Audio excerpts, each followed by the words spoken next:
জয় রাধে। আজকে হচ্ছে বৎসরের প্রথম দিন, পয়লা বৈশাখ। তো আমরা এই নতুন বছরটাকে বরণ করে নিই। তো প্রশ্ন হতে পারে যে নতুন বৎসরকে আমরা কেন বরণ করব না? এই জন্যেই নতুন বৎসরকে বরণ করব, আমার কাছে এই বৎসরটা হচ্ছে শিক্ষাগুরু।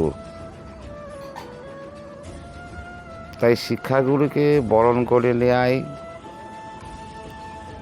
আমি শ্রেয় মনে করি। শ্রীমদ্ ভাগবতে যে অবধূত সংবাদে অবধূত মহারাজের 24টা শিক্ষাগুরু ছিল, সেই 24টা শিক্ষাগুরুর কাছ থেকে তিনি 24টা জ্ঞান লাভ করেছিলেন। তো বৎসর আমাদের কি শিক্ষা দেন এবং এই বৎসরের কাছ থেকে আমরা কি শিক্ষা লাভ করতে পারি না? শাস্ত্রে বলছেন যে বৎসরটা হচ্ছে আমাদের মানব জীবনের যে জন্ম থেকে মৃত্যু পর্যন্ত এটা একটা বৎসরের ন্যায়। মানব জীবনের যে শেষ দিন থাকে, এই পৃথিবীতে আয়ুকালের যেটা শেষ দিন, সেই দিনটাই হচ্ছে চৈত্র সংক্রান্তি। এই চৈত্র সংক্রান্তির পরে আজকে হচ্ছে পয়লা বৈশাখ। তা মানব জীবনের পয়লা বৈশাখ কোনটা? না, মানব জীবনের পয়লা বৈশাখ হচ্ছে চৈত্র সংক্রান্তিতে তার এই পৃথিবীতে শেষ দিন বা মৃত্যু দিবস, এবং পরবর্তী জননী জঠরের থেকে যখন ভূমিষ্ঠ হয় জীব, সেই দিনটাই হচ্ছে জীবনের পয়লা বৈশাখ। তো মানব জীবনের যেমনি সারাটা বছর আমরা যে কর্ম করি, ধন অর্থ উপার্জন করি, ঋণ করি এবং আমরা অর্থ করি, সঞ্চয় করি, এই সমস্ত কিছুর হিসাব হয় বছরের শেষে চৈত্র সংক্রান্তিতে, এবং বৎসরের প্রথম দিন পয়লা বৈশাখে নতুন খাতা খোলা হয়। বিগত পুরনো বৎসরের ঋণ শোধের দিন, আয় ব্যয়ের হিসাবের দিন। তো বৎসর আমাদের এই শিক্ষা দিল, দেব দুর্লভ মনুষ্য জন্ম লাভ করে আমরা যেন সতর্ক হয়ে থাকি যে আমাদের এই যে জীবন বৎসর যে সেটা যেন বৃথা না যায়। জীবনের শেষ চৈত্র সংক্রান্তিতে যে আমাদের সারা জীবনের কর্মফলের হিসাব হবে, সেই হিসাবের খাতায় যেন আমার লোকসান না হয়, আমার অধোগতি না হয়, আমার নরক গতি না হয়, আমার 84 লক্ষ যোনি ভ্রমণ করতে না হয়, সেই দিকে নজর রেখে আমাদের এই বৎসরের থেকে শিক্ষা লাভ করা দরকার যে বছরের প্রথম দিন থেকেই আমরা সঞ্চয় করব, আমরা ঋণ থাকবো না বা ঋণই থাকবো না কারো কাছে। তাই মানব জন্ম লাভ করে এই ধরাধামে মরজগতে এসে যদি আমরা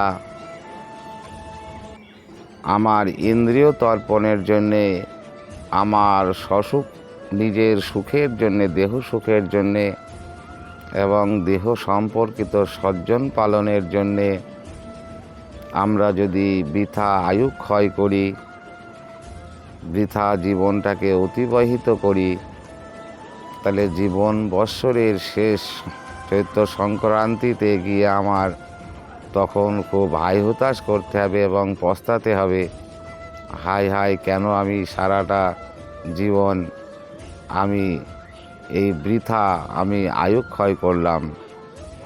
কারণ পার্থিব জগতের যে ধন সম্পদ এগুলো সব নশ্বর। এ জগতে আমরা পার্থিব জগতের যা কিছু উপার্জন করার পিছনে আমার আয়ুটাকে ক্ষয় করব, সময়টাকে নষ্ট করব, সেটাই আমার বৃথা কাল চলে যাবে, তাতে আমার কোনো লাভ হবে না। কিন্তু মানব জীবনের প্রকৃত উদ্দেশ্য কি? মানব জীবনের প্রকৃত কর্ম কি? কি করা উচিত? শ্রীমদ্ ভাগবতে ভগবান শ্রীকৃষ্ণ তার প্রিয় সখা উদ্ধবকে বলছেন, হে উদ্ধব, নিদেহমাদ্যং সুলভং সুদুর্লভং প্লবং সুকল্পং গুরুকর্ণধারম ময়ানু কুলেন নবশতরিতং ভবার্বিদ নতরের সৎ মহন্তা। হে উদ্ধব, দেব দুর্লভ মনুষ্য জন্ম লাভ করে যে আত্মকল্যাণ না করে সে আত্মঘাতী হয়। অতএব মনুষ্য দুর্লভ জন্ম লাভ করে মানব জীবনের প্রধান কর্তব্য হচ্ছে, প্রধান কর্ম হচ্ছে যে শ্রীহরির সাধনা করা, ভগবানকে ভালোবাসা, ভগবত ভজন করা। কারণ জীবাত্মার কল্যাণ তখনই হবে যখন পরমাত্মার চরণে শরণাপন্ন হবে। জীবাত্মার মঙ্গল তখনই হবে যখন পরমাত্মা পরমেশ্বর ভগবান শ্রীকৃষ্ণের চরণে তিনি দাসত্ব বরণ করবেন এবং ভগবানের সেবা করবেন। তাই এই নতুন বৎসর আমাদেরকে এই শিক্ষা দিয়ে গেল যে আমরা যেন আমাদের জীবন বৎসরের যে দিনগুলো আছে সেই দিনগুলো যেন আমরা অমূল্য সময় মনে করে আমরা সেই অনাদিরাদি গোবিন্দ, সেই ভগবান শ্রীকৃষ্ণ, শ্রীমতী রাধারানী এবং নিতাই গৌর, আমরা যেন বৃথা সময় নষ্ট না করে এই মনটাকে ভগবানের চরণে দিয়ে ভগবানকে ভালোবাসাটাই হচ্ছে জীবের একমাত্র কর্তব্য। কারণ ভগবানই হচ্ছে আমার সব থেকে আপনজন। এই পৃথিবীতে কেউ কারো নয়। এই পৃথিবীর জড়জগতের দেহ সম্পর্কিত যে সজ্জন আমরা মনে করছি যে এরাই আমার সব থেকে আপন, এরাই আমার সব থেকে বান্ধব, এরাই আমার সব থেকে হিতাকাঙ্ক্ষী, কিন্তু প্রকৃতপক্ষে তা নয়। এরা আমার কোনো কাজে আসবে না, এরা কোনো কাজে লাগবে না, এরা আমার কোনো উপকার করবে না। সেই জন্যে সচেতন হয়ে ভগবানের শ্রীচরণে শরণাপন্ন হওয়াটাই হচ্ছে জীবের একমাত্র শ্রেয় বা মঙ্গল। তাই আমি এই বৎসরের থেকে এই শিক্ষা লাভ করেছি যে আমার প্রতিটা ক্ষণ, প্রতিটা মুহূর্ত, আমার নিঃশ্বাসে প্রশ্বাসে, আমার শিরায় শিরায় আমি যেন ভগবানকে বসাতে পারি এবং প্রত্যেকটা ক্ষণে ক্ষণে সব সময় যেন আমি ভগবানকে স্মরণ করতে পারি, আমি যেন ভগবানকে ভালোবাসতে পারি, ভগবানই যেন আমার জীবনের একমাত্র সার হয়। এটাই আমি বৎসরের থেকে লাভ করলাম যে আমার যে জীবনের আয়ু, সেই আয়ু এবং জীবন বৎসরে যেন আমি এই জগতে এসেছি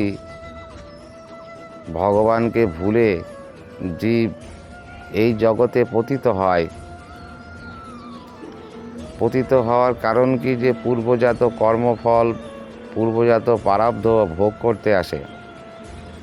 তো পূর্বজাত কর্ম এবং পূর্বজাত প্রারব্ধ কর্মের ফল ভোগ করতে হবে এবং নতুন কর্ম করে আবার যেন আমরা সেই গোবিন্দ পাদ পদ্মে পৌঁছাতে পারি, সেটাই হচ্ছে আমাদের একমাত্র পরম লক্ষ্য হওয়া দরকার এবং জীবনের সবথেকে মূল্যবান সম্পদ হওয়া দরকার। কারণ ভগবান শ্রীকৃষ্ণই হচ্ছে আমাদের একমাত্র আপন এবং ভগবান শ্রীকৃষ্ণই হচ্ছে আমাদের অগতির গতি। ঈশ্বর পরম কৃষ্ণ সচ্চিদানন্দ বিগ্রহ অনাদির আদি গোবিন্দ সর্ব কারণের কারণম। তাই আজকে আমি পয়লা বৈশাখে সকল ভক্তদের কাছেই অনুরোধ করব, আপনারা আপনাদের জীবন বৎসর যেন অকারণে অতিবাহিত না হয়। ভগবানের নাম, গুণ কীর্তন, ভগবত সেবা এবং ভগবানের স্মরণ করে ভগবানকে ভালোবেসে যেন আমাদের জীবনটা অতিবাহিত হয়। জয় নিতাই, জয় গৌর, জয় রাধে শ্যাম, রাধে রাধে।